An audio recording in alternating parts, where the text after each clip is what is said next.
Hello, my name is Brent McCune, and I will be moderating the question and answer session this afternoon. On behalf of today's sponsor, the Olathe Chamber of Commerce, I'd like to thank the participants for agreeing to be here today and to promote the Olathe effort, which is focused on educating Chamber members and the business communities about what will be discussed this upcoming session in Topeka.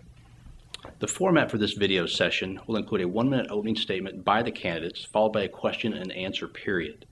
Candidates will be asked prepared questions on business-related topics, and candidates do not have any prior knowledge of specific questions. They will also be asked to limit their responses to 2 minutes, and the session will conclude with a 1-minute closing statement. I'd now like to introduce Mr. Steve Wright, who is running in Senate District number 23, currently held by Senator Rob Olson. Now I'd like to ask our candidate for a 1-minute opening statement. And if you would, tell us a little bit more about yourself and what distinguishes you between you and your opponent. Okay. Well, I'm running for the Kansas State Senate District 23. What my campaign is all about is bringing Kansas back to a player in the country and to make the playing field for everyone equitable. Right now, we have my personal backgrounds. I was born and raised here in Kansas. I'm 6 years raised in Kansas. My ancestors came back here during the Civil War. I grew up in Topeka, went to high school in Topeka, graduated from Washburn University, and my kids right now go attend school here in Olathe. What I feel is that we need to really put forth a vibrant state economy and education that will just really be second to none. And also, there's really, with the distinction between me and my opponent, he probably would tell you that he has more experience in the legislature, which he does, but when he first came to the legislature, he had the same experience as I had, which is not much. I served on the Olathe Task Board for the bond issue back in 2005, and which helped us really actually prevent a lot of the issues that other states, school districts have in terms of the financial fallout. We were able to prevent that by having good plans in place to keep our education at the levels that our citizens want. So let's begin with our question and answer session. I'd first like to start off talking about budget situations in Kansas. For the past several years, the legislature has faced difficult budgeting choices, and for now our economic future remains uncertain. If Kansas were to face another significant revenue shortfall, how would you support balancing the budget? And if you could, be specific as you can.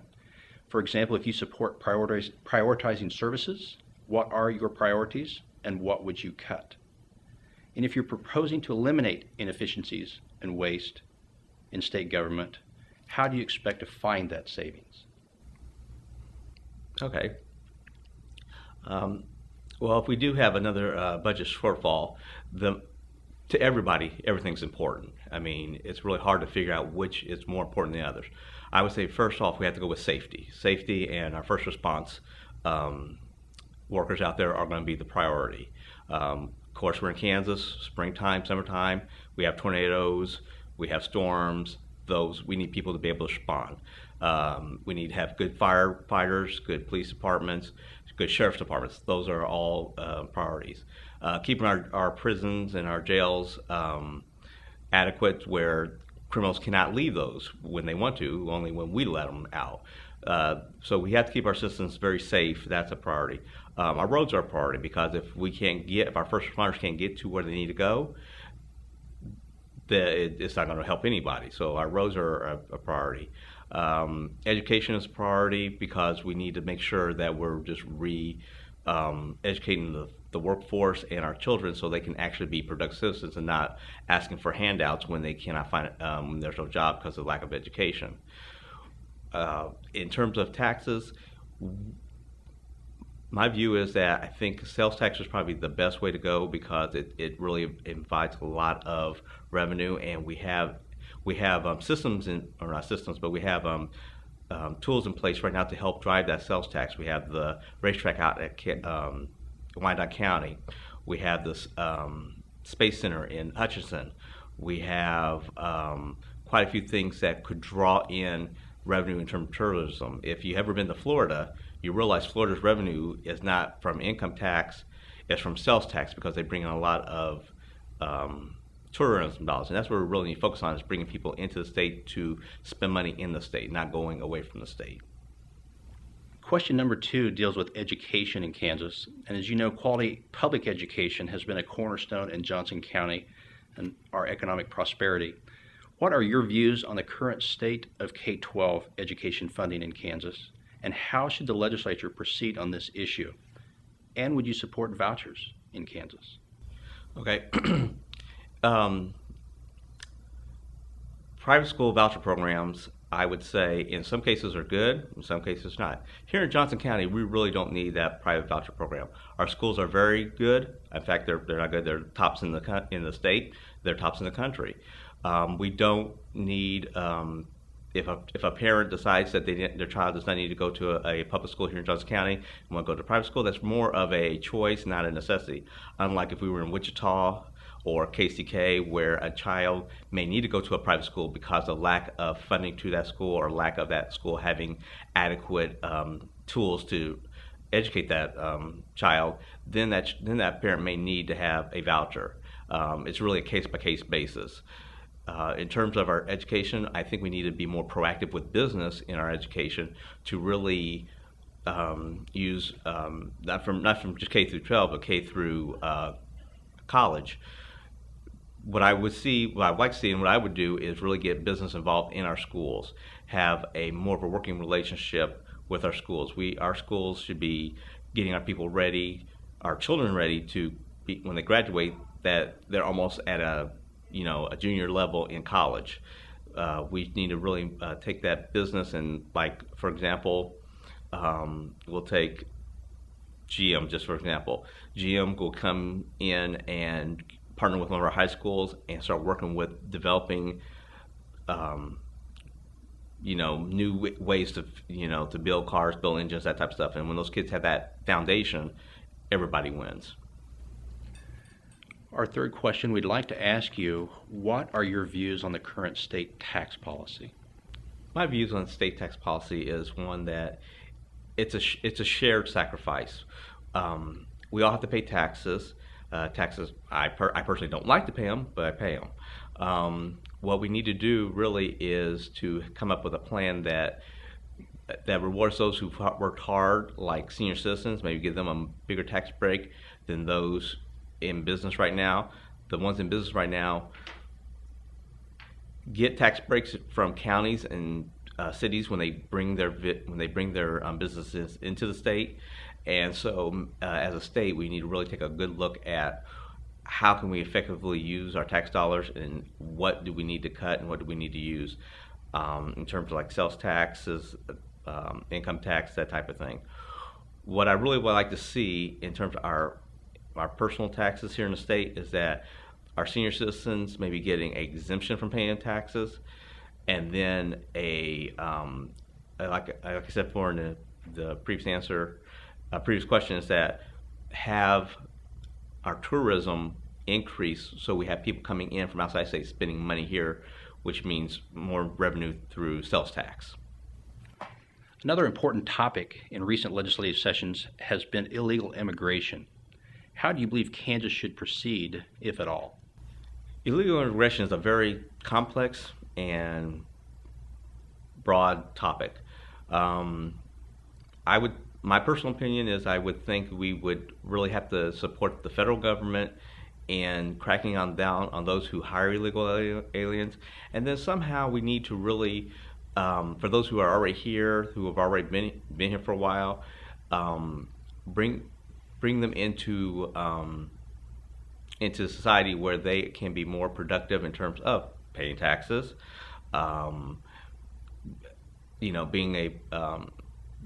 being innovators here in the state, opening up their own businesses.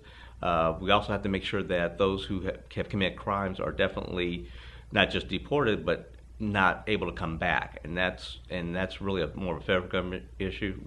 In Kansas, we're right in the middle of the country. We don't have border issues, and so we have to figure out and make sure that those who are hiring those people who knowingly that they know that they're illegal, that we are saying that that's not going to work here. You need to abide by the laws. You need to make sure you're hiring people correctly, and then those who are already here, who've been here for a while, we got to just make sure that to let them know, hey, we need you to be productive with the rest of the state, and come up with a solution that fits in for both prevention of illegal immigration, but also being a Samaritans for those who have been here already. And now our final question. Recently, the U.S. Supreme Court upheld the federal health care reform law that requires states to either implement their own state exchange for selling health insurance or be required to use the federal exchange. Do you support the passage of a state exchange in Kansas? I would say that a state exchange in Kansas, in fact, I was just at a meeting on the Department for the Aging, and there's some questions regarding to the current plan for our current state exchange.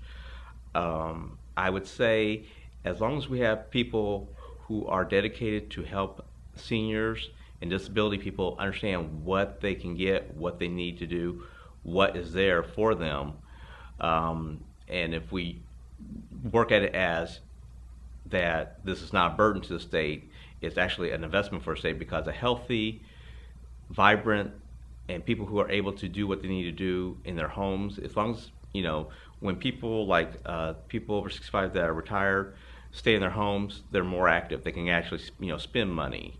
They can go out and help volunteer schools. They can really make the community a positive community.